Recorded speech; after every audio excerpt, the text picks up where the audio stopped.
Saya ingin menghadirkan suara lain dalam percakapan ini juga. Saya ditemani oleh Dahlia Ziada, seorang pakar Timur Tengah. Dahlia, terima kasih banyak sudah bersama kami. Selalu senang Anda hadir di I24 News English.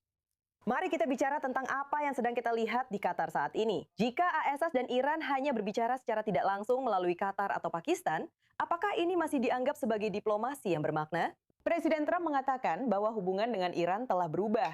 Namun di sini kita kembali melihat Iran yang mengendalikan situasi menolak untuk bertemu dengan tim Amerika. Apa arti semua ini bagi nota kesepahaman tersebut? Pertama-tama, terima kasih Niko, selalu senang bisa bersama Anda. Jika hubungan antara AESA dan Iran telah berubah, saya akan mengatakan bahwa perubahan itu hanya terjadi dari satu sisi saja. Pihak AS menjadi jauh lebih lunak terhadap Iran, terutama pemerintahan Trump yang sejak awal menjanjikan penghancuran total rezim ini dan membuka jalan bagi rakyat Iran untuk merebut kembali negara mereka. Dan semua janji indah ini. Namun, di pihak Iran, orang-orang Iran tetaplah orang Iran. Memanipulasi, mencoba mengulur waktu, mungkin menunggu berakhirnya pemerintahan Trump. Juga mencoba menggunakan taktik keras dan lunak sekaligus, seperti yang biasa mereka lakukan. Jadi, orang-orang Iran masih tetap sama. Dan sayangnya, kabar buruk kali ini adalah bahwa komunitas internasional seolah-olah menyetujui manipulasi ini kali ini.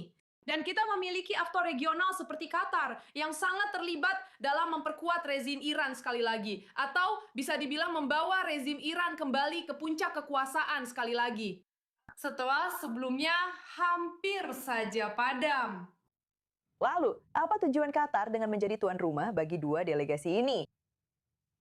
Qatar pertama-tama adalah pendukung terbesar proyek Islamis di kawasan ini dan di seluruh dunia. Kita sama sekali tidak boleh melupakan hal itu. Terlepas dari kenyataan bahwa Qatar sekarang sedang berusaha memoles citranya di Washington, mereka ingin terlihat lebih seperti mediator, seseorang yang berdiri di tengah-tengah. Tapi semua ini hanyalah bisa dibilang juga taktik manipulasi. Namun, hingga saat ini, Qatar tetap menjadi pendukung terbesar untuk proyek Islamis di seluruh dunia. Dan yang mereka inginkan adalah rezim Islamis ini, rezim revolusioner Islamis yang telah mencuri Iran dari rakyatnya lebih dari 45 tahun lalu atau 47 tahun lalu.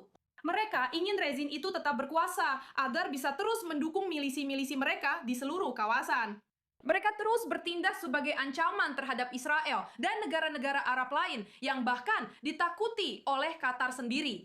Ya, kalau kita bahkan tidak bisa membuat kedua pihak, Amerika dan Iran, duduk bersama di meja perundingan lagi daripada terus melakukan negosiasi tidak langsung seperti ini. Bagaimana masalah utama, yaitu isu nuklir, bukan Selat Hormuz, bisa ditangani sebelum 60 hari ini benar-benar habis? Sebenarnya, seperti yang kamu tahu, seperti yang sudah kita bahas sebelumnya, Niko, kamu tahu, di acara kamu, memorandum ini tidak berarti apa-apa, benar-benar tidak ada artinya. Itu tidak mencerminkan kenyataan situasi di wilayah tersebut. Hari ini, mereka menyebutnya pertemuan regional. Sebenarnya, tidak ada yang benar-benar regional dari pertemuan itu. Sekretaris AS Marco Rubio berada di wilayah tersebut beberapa hari yang lalu dan dia mendengarkan langsung dari negara-negara Arab Teluk dan juga para pemimpin serta pihak lain di wilayah tersebut. Dan mereka semua sangat kecewa dengan apa yang sedang terjadi. Selain itu, suasana di dalam Amerika Serikat benar-benar mencerminkan rasa kekecewaan ini terhadap Iran, terhadap kenyataan bahwa Iran tidak akan pernah berubah. Sampai hari ini, Amerika Serikat adalah satu-satunya yang berbicara tentang proyek nuklir yang dihentikan. Tetapi Iran sebenarnya tidak mendukung apapun yang dikatakan AIZ, mulai dari pejabat PBB yang pergi untuk memeriksa lokasi nuklir, atau apakah ada semacam kesepakatan bahwa Iran tidak akan melakukan proliferasi nuklir pada tingkat tertentu yang dianggap sebagai ancaman. Tidak ada satupun dari hal ini yang telah didukung oleh Iran sampai saat ini. Jadi yang kita dengar hanyalah dari satu pihak, yaitu pihak Amerika Serikat, yang utamanya ditujukan kepada audiens domestik di Amerika Serikat agar menenangkan mereka, dan juga untuk Partai Republik mengingat pemilu paruh waktu yang akan datang di Amerika Serikat. Tapi sebenarnya ini bukan tentang masa depan Timur Tengah. Dahlia, tetap bersama saya karena saya ingin mendengar perspektifmu tentang beberapa upaya perdamaian lain yang sedang kita lihat di kawasan saat ini, yaitu itu melalui Dewan Perdamaian Gaza yang dipimpin Amerika Serikat. Mereka bertemu di Siprus hari ini sampai Kamis, mencoba melanjutkan rencana untuk pemerintahan pasca perang di Gaza, termasuk Komite Teknokrat Palestina yang dimaksudkan untuk akhirnya menggantikan Hamas. Namun jadwalnya masih belum jelas. Rencana ini bergantung pada pengaturan keamanan, pendanaan, dan isu terbesar yang belum terselesaikan, yaitu perlucutan senjata Hamas. Inilah yang menjadi perhatian pejabat militer Israel, karena beberapa di antaranya dilaporkan memperingatkan bahwa Hamas sedang membangun kembali untuk putaran perang berikutnya, memproduksi bahan peledak dan rudal anti-tank, merekrut pejuang muda, dan memulihkan infrastruktur bawah tanah. Sekarang, Dalia, Dewan Perdamaian telah merencanakan Gaza pasca Hamas. Tetapi Hamas dilaporkan sedang membangun kembali di lapangan dan masih memiliki senjata mereka. Jadi dengan pembicaraan di Siprus ini, apa yang benar-benar bisa mereka capai selama isu utama perlucutan senjata Hamas masih belum terselesaikan? Sebenarnya, sepertinya Dewan Perdamaian bertindak seolah-olah berada di realitas yang berbeda yang tidak ada hubungannya dengan apa yang terjadi di Gaza atau bahkan di tepi barat. Mereka akan bertemu di Siprus hanya satu pertemuan lagi dalam daftar panjang pertemuan yang sudah mereka lakukan. Yang terbaru adalah di Kairo minggu lalu. Dengan apa yang seharusnya menjadi komite teknokrat yang akan memerintah Gaza menggantikan Hamas. Ironisnya, dan saya tertawa karena memang lucu, mereka beroperasi dari sebuah hotel di Kairo. Bayangkan betapa buruknya itu, dan sampai saat ini mereka belum bisa melucuti senjata Hamas. Mereka beroperasi di realitas semu, sementara kenyataan di lapangan berbeda. Tidak ada yang lebih membuktikan tingkat tragedi ini selain apa yang terjadi minggu lalu ketika sejumlah besar warga Palestina di Gaza turun ke jalan melakukan protes besar-besaran menentang Hamas. Dan sebenarnya mereka diintimidasi, disakiti oleh Hamas, diserang oleh Hamas, dan banyak dari mereka yang ditahan serta disiksa. Dan dunia sangat diam tentang hal ini.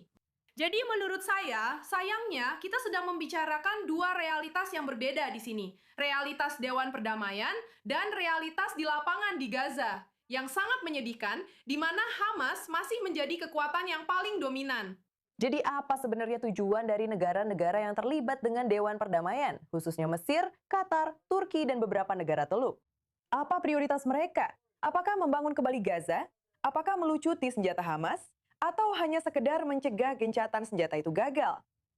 Jadi, yang kami dengar sejauh ini adalah dua posisi yang berbeda. Jadi, pertemuan persiapan di Kairo minggu lalu lebih berfokus pada bagaimana memberdayakan komite teknokrat yang seharusnya memerintah Gaza agar dapat berjalan. Dan mereka juga membahas isu yang sangat-sangat menarik yang menurut saya sangat berkaitan, yaitu pemilihan umum yang akan berlangsung di tepi barat.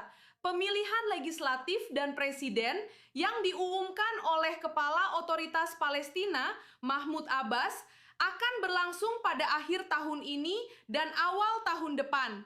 Jadi inilah yang dibahas, seolah-olah tidak ada apa-apa yang terjadi di Gaza dan seolah-olah Hamas masih ada di sana. Pertemuan di Siprus, menurut apa yang mereka katakan sejauh ini, seharusnya berlangsung hari ini dan besok. Pertemuan itu akan fokus pada dua hal, keamanan dalam hal keamanan perbatasan Gaza dengan Israel, dan juga keamanan di dalam Gaza, pasukan polisi yang dijanjikan Mesir untuk dikirim ke Gaza, serta ISF, pasukan stabilisasi internasional yang masih dalam proses pembentukan, dan beberapa negara sudah mengirimkan pasukannya ke sana, tetapi masih dalam proses pembentukan dan masih belum bisa masuk ke Gaza. Dan tetap saja, semua ini tidak akan berlanjut kecuali Hamas melucuti senjatanya. Dan Hamas sekarang juga sedang bermanuver menuju rencana yang berbeda atau yang mereka sebut Plan B atau ke tingkat negosiasi yang lain. Yang artinya, oke, kami akan meletakkan senjata, tapi kalian harus membuat kerangka keamanan untuk mengakhiri apa yang mereka sebut sebagai pendudukan sehingga kami tidak perlu melakukan apa yang mereka sebut juga sebagai perlawanan. Yang kamu, saya, dan semua orang yang menonton kita sama-sama tahu, mereka sedang bermain-main dengan kata-kata. Untuk menciptakan situasi yang membuat mereka tetap berada di sana lebih lama dan memberi mereka ruang untuk mempersenjatai diri kembali, berkonsolidasi kembali, dan menjadi kuat lagi. Dalia, kamu menyebutkan pasukan polisi yang dilatih Mesir. Kamu juga menyebutkan pasukan stabilisasi internasional, bahkan para teknokrat Palestina. Mereka semua sedang bersiap, mereka semua dalam posisi siaga. Tapi, berapa lama mereka diperkirakan harus bersiap dan tetap siaga? Apakah ada perkiraan waktu sampai situasinya benar-benar berubah dan Israel atau siapapun itu benar-benar bisa masuk ke sana dan melucuti senjata Hamas sendiri? Tidak, sebenarnya semua hal yang sudah kita sebutkan seperti Komite Teknoprat yang seharusnya menggantikan Hamas, ISF, Pasukan Keamanan Internasional yang masuk ke Gaza dan mulai beroperasi di sana. Pasukan polisi yang menurut Mesir dan Yordania telah melatih ratusan warga Palestina untuk bertugas sebagai pasukan polisi lokal. Semua ini sedang dalam posisi siaga dan jadwal mereka untuk masuk ke Gaza masih belum jelas. Mungkin di masa depan, insya Allah. Maksud saya, masa depan yang tidak ada seorang pun tahu kapan tepatnya itu akan terjadi. Jadi inilah yang diinginkan Hamas. Sebenarnya situasi ini hanya menguntungkan Hamas dan sekali lagi hanya proyek Islamis jika kita melihat gambaran besar dari apa yang sedang terjadi dengan Iran saat ini. Jadi, ini paling menguntungkan Hamas agar semua ini tetap tidak pasti. Dan saya akan mengatakan, para aktor lokal, terutama Mesir, yang saat ini memiliki pengaruh terbesar terhadap Hamas selain Qatar. Sayangnya, mereka tidak mau memberikan tekanan yang tepat kepada Hamas untuk melakukan apa yang seharusnya dilakukan, yaitu melucuti senjata sebagai langkah pertama agar ada kemajuan di dalam Gaza. Dalia Ziada, sangat penting untuk terus membagikan apa yang terjadi di seluruh Gaza dan Dewan Perdamaian. Terima kasih banyak telah bersama kami di I24 News English hari ini.